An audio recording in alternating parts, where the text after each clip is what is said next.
कामदेव का आश्रम। दूसरे दिन ब्राह्म मुहूर्त में निद्रा त्याग कर मुनि विश्वामित्र तृण शैयाओं पर विश्राम करते हुए राम और लक्ष्मण के पास जाकर बोले, हे राम और लक्ष्मण, जागो, रात्रि समाप्त हो गई है। कुछ ही काल में प्राची में भगवान भुवन भास्कर उदित होने वाले हैं। जिस प्रकार वे अंधकार का नाश कर समस्त दिशाओं में प्रकाश फैलाते हैं, उसी प्रकार तुम्हें भी अपने पराक्रम से राक्षसों का विनाश करना है। नित्य कर्म से निवृत्त हो, संध्या उपासना करो, अग्निहोत्रादि से देवताओं को प्रसन्न करो, आलस्य को त्यागो और शीघ्र उठ जाओ, क्योंकि अब सोने का समय नहीं है। गुरु की आज्ञा प्राप्त होते ही दोनों भाइयों ने शैया त्याग दिया और नित्य कर्म एवं स्नान ध्यान आदि से निवृत्त होकर मुनिवा के साथ गंगा तट की ओर चल दिए। वे गंगा और सरयू के संगम, जहाँ पर ऋषि मुनियों तथा तपस्वियों के शांत व सुंदर आश्रम बने हुए थे, पर पहुँचे। एक अत्यधिक सुंदर आश्रम को देखकर रामचंद्र ने गुरु विश्वामित्र से पूछा, हे गुरुवर, ये परम रमणीक आश्रम किन महर्षि का निवास स्थान है? राम के प्रश्न के उत्तर में ऋषि विश्वामित्र ने बताया, हे राम, यह एक विशेष आश्रम है।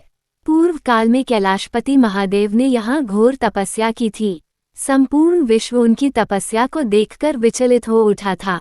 उनकी तपस्या से देवराज इंद्र भयभीत हो गए और उन्होंने शंकर जी के तप को भंग करने का निश्चय किया। इस कार्य के लिए उन्होंने कामदेव को नियुक्त कर दिया। भगवान शिव पर कामदेव ने एक के बाद एक कई बाण छोड़े, जिससे उनकी तपस्या में बाधा पड़ी। क्रुद्ध होकर महादेव ने अपना तीसरा नेत्र खोल दिया।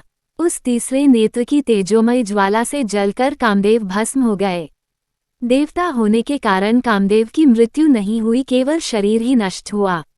इस प्रकार अंग नष्ट हो जाने के कारण उसका नाम अनंग हो गया और इस स्थान का नाम अंगदेश पड़ गया।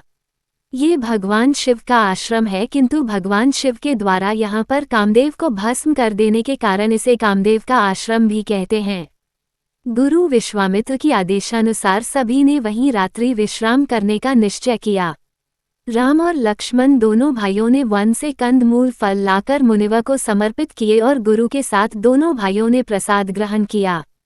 तत्पश्चात स्नान, संध्या उपासना आदि से निवृत्त होकर राम और लक्ष्मण गुरु विश्वामित्र से अनेक प्रकार की कथाएं तथा धार्मिक प्रवचन सुनते रहे।